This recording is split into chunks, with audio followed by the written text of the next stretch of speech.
tal? Bienvenidos de nueva cuenta a Iglesia Militante. Un cordial saludo y los invito para que se suscriban a este canal y cada día seamos más. El tema que hoy vengo a tratar es más bien el inicio de una serie que he titulado Fátima, la desobediencia y sus consecuencias. Así que esta es una serie de varios cortos videos de reflexión históricos basados en Concilio Vaticano II, la historia nunca escrita de Roberto de Mattei, y también Infiltración de Taylor Marshall. Él es un americano, pero está en español su libro, muy recomendados los dos, y en el cual voy a estar abordando este tema porque los papas no hicieron caso a la voz de la Virgen María en Fátima. No la Virgen de Fátima, sino la Virgen María en Fátima, Portugal. Generalmente le conocen así como la Virgen de Fátima por la relación con la ubicación territorial en la cual se apareció hace 105 años que estamos próximos a celebrar. Así que el tema principal es la Fátima, la desobediencia y sus consecuencias. Y vamos a los puntos más que nada históricos, no de la aparición, sino por qué los papas a lo largo de 105 años y más en concretamente en los últimos 60 años han hecho caso omiso de la consagración de Rusia al Inmaculado Corazón o a su Inmaculado Corazón. Pueden decir, bueno, sí, hace en abril reciente o en marzo reciente, pues se hizo esa consagración a petición de los obispos de Ucrania que están ahorita sufriendo o padeciendo la guerra entre ambos países, entre Rusia y Ucrania. No es una oración o un acto de oración que nace del Papa, del corazón del Papa, sino más bien es una petición directamente de los cristianos y obispos que están padeciendo esta guerra. Así que es una oración hasta cierto punto, una consagración forzada, vamos llamándole así. Pero eso no es una consagración como la Virgen de Fátima hace 105 años la pidió, es decir, en el año 1917. Y es muy conocido que la Virgen pidió la consagración de Rusia, concretamente de Rusia, únicamente de Rusia, no Rusia en relación al resto del mundo y todo eso. Y las oraciones que se han hecho prácticamente han sido como, vamos a orar por todos y por Rusia. Es como cuando tú le pides oración a una persona para que ore por ti, por tu causa o por la causa de X persona. Y luego dice, bueno, pues mejor vamos a orar por todos los enfermos, también por ti. Es decir, vamos a orar por todos los enfermos del hospital, pero por ti. No, ella pidió expresamente Rusia, porque en octubre fue cuando se empezaron a realizar las apariciones. Hacia, no me acuerdo si mediados de octubre de 1917 fue que triunfa el movimiento bolchevique, donde Lenin es el jefe supremo, y a partir de ahí, pues hay todo un movimiento marxista, comunista, modernista, materialista, otros masistas. Entonces, en ese contexto, la Virgen había pedido que se consagrara el corazón inmaculado de María, o Rusia se fuera consagrado a su inmaculado corazón de María. No se ha hecho, no se ha obedecido. Aunque han hecho oraciones, Pío XII lo hizo una consagración ahí, no como lo pidió la Virgen. Juan Pablo II también lo hizo por el 84, si mal no recuerdo, 1984, por ahí, por esas fechas. La más reciente es la de el Papa Francisco, pero a lo largo de todos estos 105 años no se ha hecho caso o se ha omitido. Se ha hecho declaraciones, pero nada, vamos a decir, muy particular como se ha pedido. Así que la infiltración liberal en la iglesia siempre ha habido, pero más concretamente en el movimiento de la Revolución Francesa. También penetró los muros de la iglesia. Así que vamos concretándonos, vamos ubicándonos en la historia, 1958 aproximadamente, donde ya casi el Papa Pío XII está en el umbral de su vida y al parecer, pues, él muere en situaciones un poco, decir, pues todavía sano. Su doctor decía que todavía podía aguantar más, pero bueno, falleció. Entonces, a raíz de eso, pues ya venía todo un movimiento para crearse un concilio. Eso se lo pidieron hasta el mismo Pío XII por el cardenal Ottaviani, Siri, entre otros. Y se lo pedían porque había que pronunciarse ante el movimiento liberal, tanto fuera como dentro de la misma iglesia. Y ya se sentían los primeros efectos de lo que iba a ser todo el movimiento comunista, por decirlo así también. Entonces, ahora, el cardenal Agustín Bea, un jesuita alemán, es el primer secretario para la unidad de los cristianos y él realizó muchos viajes a lo largo de 1961, un año antes de que se realizara el Concilio Vaticano II, o previo a la apertura, para establecer relaciones de amistad y diplomáticos con los hermanos separados, comúnmente llamados protestantes, como anglicanos, calvinistas, luteranos, e invitar a todos ellos al Concilio Vaticano II como observadores, pero no solamente a ellos, sino también a otras iglesias de otros ritos. En la Iglesia Católica hay diferentes ritos. La Iglesia Católica de rito oriental, ortodoxo, de rito macedonio, de rito copto, de rito bizantino, de rito constantinopolitano, entre otros. Hay muchos, es una lista de 23 iglesias. Entonces, ellos también querían invitar a Rusia, al patriarcado de Rusia. Sin embargo, había un problema.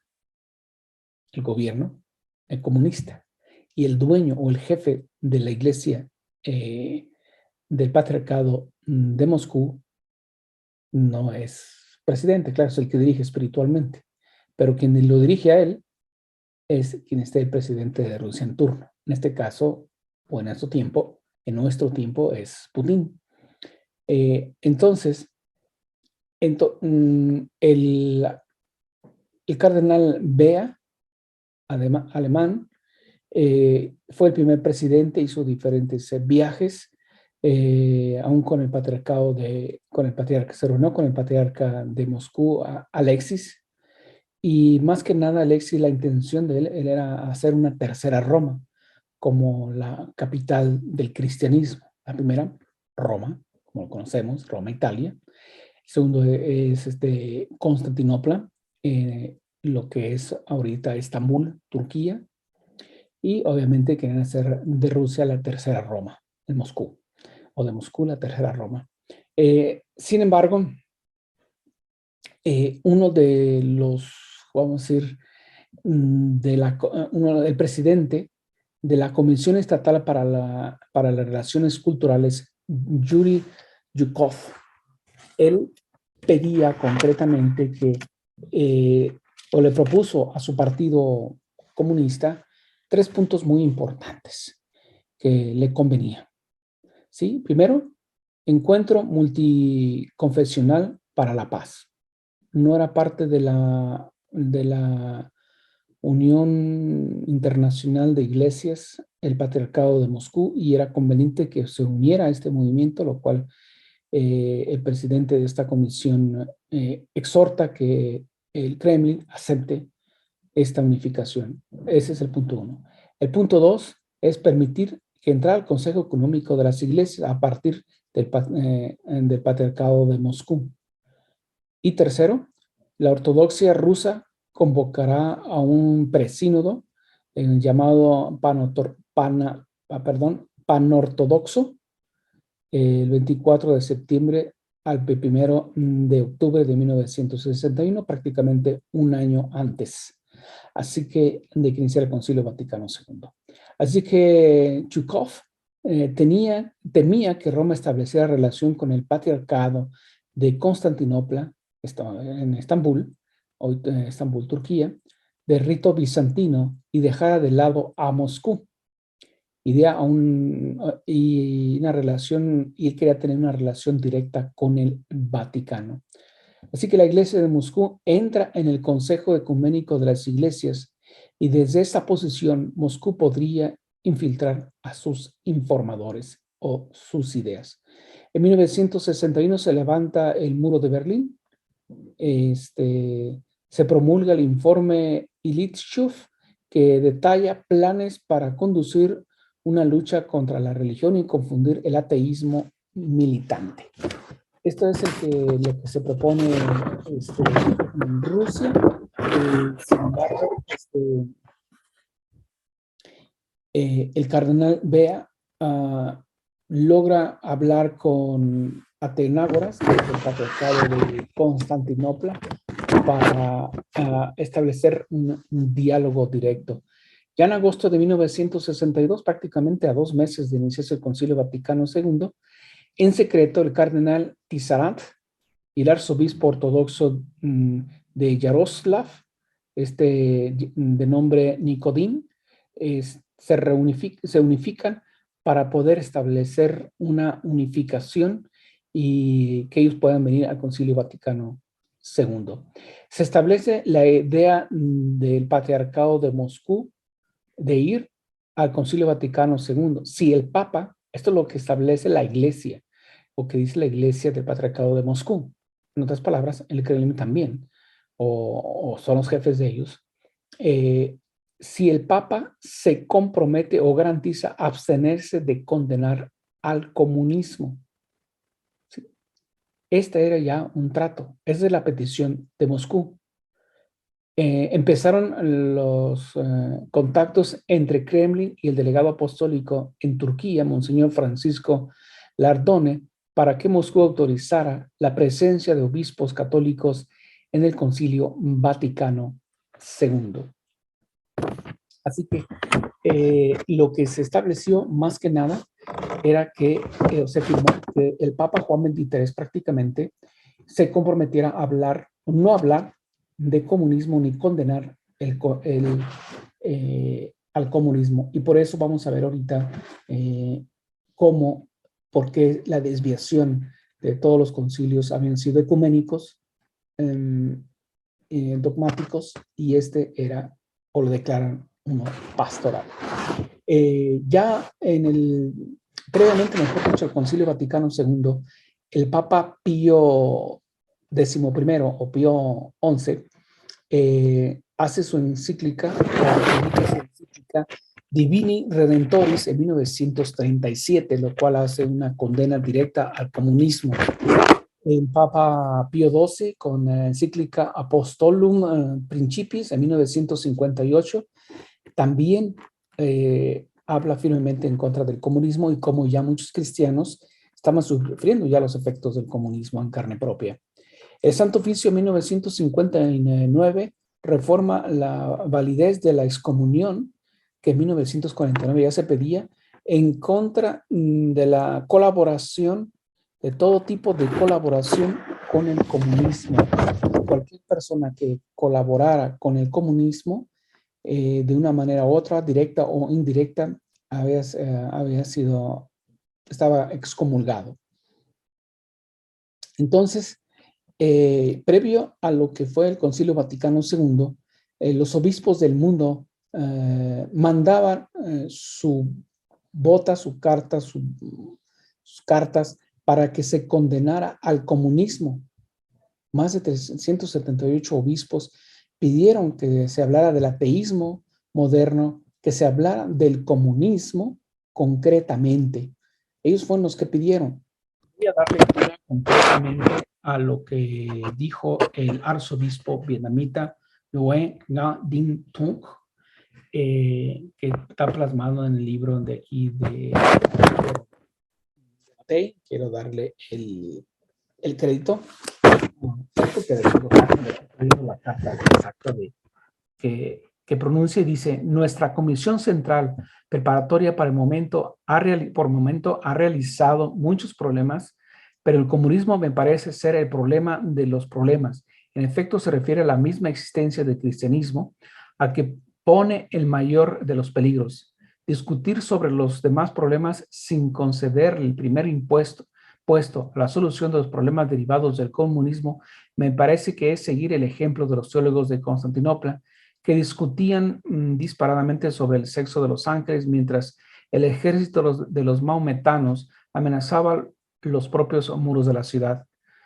La dolorosa condición de la iglesia en China proviene seguramente de nuestra falta de preparación. Sin embargo, respecto a las naciones que se encuentran actualmente en manos de los comunistas, por ejemplo, Laos y Vietnam, me parece que los católicos y sobre todo los obispos del mundo católico no deben limitar su solicitud a ofrecer algunas oraciones, sino que pueden ofrecer una ayuda valiosísima si alertan a la opinión pública de los respectivos países a favor de los pueblos oprimidos.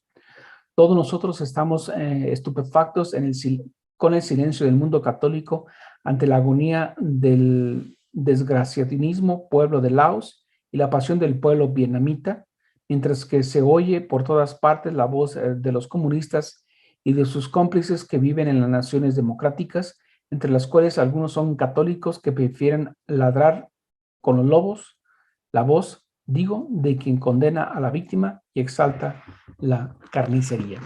Esta es la carta concreta del arzobispo Nguyen Ngo Dinh Thuong, vietnamí. Entonces, pedían los obispos que se condenara al comunismo. Sin embargo, para estas fechas, prácticamente, el Papa Juan XXIII, a través de su representante, ya había firmado un compromiso con Moscú de que no iban a hablar ni iban a condenar el comunismo. Así de fácil. Entonces, diversas comisiones preparatorias al Concilio Vaticano II, entre ellas la Convención de Obispos del Gobierno de las Diócesis, acepta condenar al comunismo, mientras que la Comisión de la Disciplina del Clero y del Pueblo Cristiano sustituye el nombre de comunismo por materialismo. Por eso, aún en los 80 nos llegó, yo estudiante, nos llegó el materialismo y el materialismo, ¿no? Entonces, cambiaron el nombre de comunismo por materialismo, para que no sonara, porque esa era la petición o la condición que puso el cardenal Tisserand. Recuerden que es el que se unió con el ortodoxo Nicodim en Francia para firmar los acuerdos donde el Vaticano se comprometía a no hablar en contra y no condenar al comunismo. ¿Ven cómo la petición de la Virgen en Fátima tenía sentido? Muchos años atrás o décadas atrás, porque ahora sí, ya ellos veían lo que nosotros aquí estamos viviendo. Entonces, el cardenal Tisserand ordenó que se cambiase comunismo por materialismo para que borrara los párrafos de denuncia de las persecuciones en países comunistas. Así que del mismo concilio Vaticano, perdón, de la misma iglesia surgió este movimiento. Por eso es que el Papa, y no sé qué, hasta dónde llegue ese acuerdo, si todo está vigente o no, por eso es que no pueden hacer una consagración directamente. Eso es mi conclusión, porque no lo he visto, ¿sí? Entonces, el cardenal Tisendi le confió a Plino Correa de Oliveira que Moscú exigió que no se hablase de comunismo y Roma aceptó que era oportuno hablar de ateísmo sin hablar de comunismo. Así que eran las opciones que tenían, y posteriormente cambian lo que es el movimiento de que va a ser un concilio dogmático, así que va a condenar los males del mundo, a pastoral. Y en ese momento, ante la apertura del Concilio Vaticano II, el Papa Juan XXIII tenía la oportunidad de su vida de hacer la consagración de Rusia, pero ya previamente, para unificar todas las iglesias de Oriente, para traerlas como observadores al Concilio Vaticano II, había firmado un documento comprometiéndose con el Kremlin, comprometiéndose con Rusia, para que no no se iba a hablar de comunismo y no se le condenara. Por eso que se habla de materialismo, pero no de comunismo, y por eso que hasta ahorita las constituciones apostólicas que he leído no aparece ningún tema que diga comunismo, y no lo va a aparecer. O sea, si aparece por ahí algo que estoy omitiendo, pues por favor indíquenmelo, ¿no? Pero ninguna de ellas habla en contra del comunismo, y muchos países, y también aquí en América Latina, el continente latinoamericano, se sufrió mucho, perdón, no latinoamericano, bueno, sí, la fracción latinoamericana del continente de América, sufrió las consecuencias y los embates del comunismo, muchas veces bajo el título de teología de la liberación, y que muchas personas perdieron la vida, incluyendo Monseñor Romero de El Salvador, entre otras cosas, entre otros obispos. Así que es la primera parte de la serie Fátima, la desobediencia y las consecuencias. Agradezco sus comentarios, los detalles que estemos dando aquí, para que de esta manera aprendamos más al respecto. Así que espere la segunda parte de esta serie Fátima, la desobediencia y sus consecuencias.